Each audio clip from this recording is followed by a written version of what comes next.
Hi, I'm Average Joe. I'm an average Chinese living in the bottom of the society in China. So I will use my lens to show you the videos of how the average Chinese life is, how the China look like. Okay, so today, if you feel this video is interesting and just click the like or thumb up like and subscribe the channel to see more videos, and you can also support me. You can visit my Patreon web page to support me. Thank you very much. Okay, so today I will talk about the Shanghai subway, the Shanghai metro system. Okay, so you can see the videos now. I'm walking in the Shanghai metro metro system. The Shanghai metro system is the world's second biggest metro system by route length after Beijing subway. So Beijing subway, is the world's biggest subway.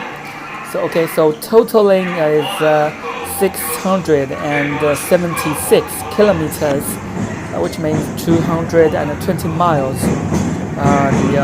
The length of the route for the Shanghai subway. So it is also the second biggest by the number of stations, with 414 stations on 6 lines. So and the Shanghai subway also ranks second in the world by annual ridership, with 3.71 billion rides delivered in 2018. So the biggest one is Beijing. Beijing subway is the world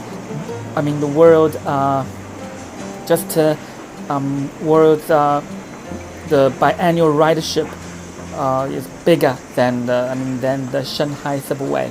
So Shanghai subway is the world's second busiest subway, which means it's 3.71 billion rides delivered in 2018.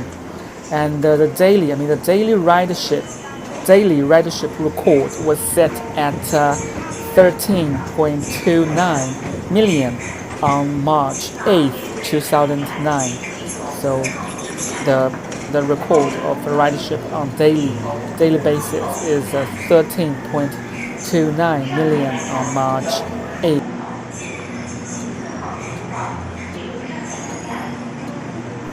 So over 10 million people use the system on an average workday. Over 10 million people who are taking the subway as their main transportation method. On October 16th, 2003, with the extension of subway line 11 into Kunshan in Jiangsu province. This province is next to the Shanghai municipal city, Shanghai, and the Shanghai Metro became the first rapid transit system in China to provide cross-provincial service and second intercity metro after the Guangzhou City Metro. Further plans to connect the Shanghai Metro with the metro system of Suzhou, which also a city next to Shanghai, are under active review, with the first line connecting Shanghai Metro Line 11 and Suzhou Metro Line 3 under construction and projected to be completed by 2024. Ambitious expansion plans call for 25 lines with over 1,000 kilometers, which means 220 miles of length by 2025. By then, every location in the central area of Shanghai will be within 200 miles of the subway stations. Especially in the Shanghai downtown area, because of no traffic jam and so many cars just on the peak time, the road was crowded with cars. So most of the people who are working in the downtown area, they prefer to take the subway to go to the work, to go to the factory, go to the office to start their daily work. So that's why why there's so many people who are taking the subway, because it is cheap. The ticket of a subway normally should be less than one US dollar. Most of the station is less than $1 when you take the subway. So, and it is cheap, and it is also high efficiency. From point A to point B, there's no traffic jam, and this subway is always on time. There's no delay because of the technology or the system they are used very on time. There's very seldom delay of the subway, and you can see especially for the white collar, I think white collar or the blue collar or kind of social levels, they all prefer to take the subway in the city. And for the foreigners, if they want to take the subway, they can see all the those direction tag on the train. They are all in the by language. One is by Chinese, another one is English. So there's very friendly to the foreigners who are taking the subway. All the stations with the English direction information, and the speaker, the notification from the speaker, they are always both Chinese language and English language.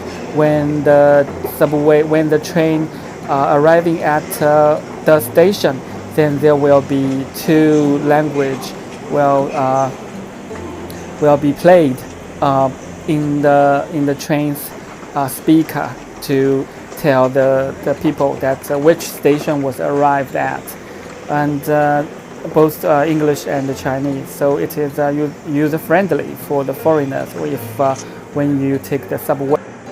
And if you are lost in the subway, then you can ask for the help from the work staff in the subway, and most of them, they can speak English. They are trained to speak English to help the foreigners if they are lost in the big subway system. Yes, you can ask for the help from the inquiry desk, and if you ask for help from the young people, maybe young people. I think most of the young people, they can speak a little bit English, because from the education from the primary school, from grade 1, most of from the grade 1, English is the compulsory. The compulsory lesson language they needed to learn from the primary school, grade 1, and to the graduation from the college. Yes. So the average Chinese, they needed to learn the English for more than 9. I think most of the Chinese, they needed to learn Chinese for more than 12 years, from primary school to senior high school, which means 12 years. And after they go into the university or college, they needed to learn another extra 4 years of English. So 12 years plus 4 years, which means 16 years. So I think most of the Chinese people, especially the young generation, they needed to learn English for more than 16 years. Yes, so most of them, they can speak English. So if the foreigners, they can go to the subway, then they can and the lost, and they can ask for the help. It's no problem, and I think most of the people, they will very warm-hearted to help you. And now it's in the morning. Most of the people, they are on their way to their factory or their office. They are very busy, hustle and bustle, and You can see the blue sky. Today is good weather. Today's weather is very good. You can see the blue sky and the sunny day. Hope everything is good. And yes, so we will start hard work and continue to make our life, to support our families. And yeah, so thank you for your watching, and click the like button and subscribe the channel to avoid missing future updates, and visit my Patreon page to support. Thank you very much. See you next time. Bye bye.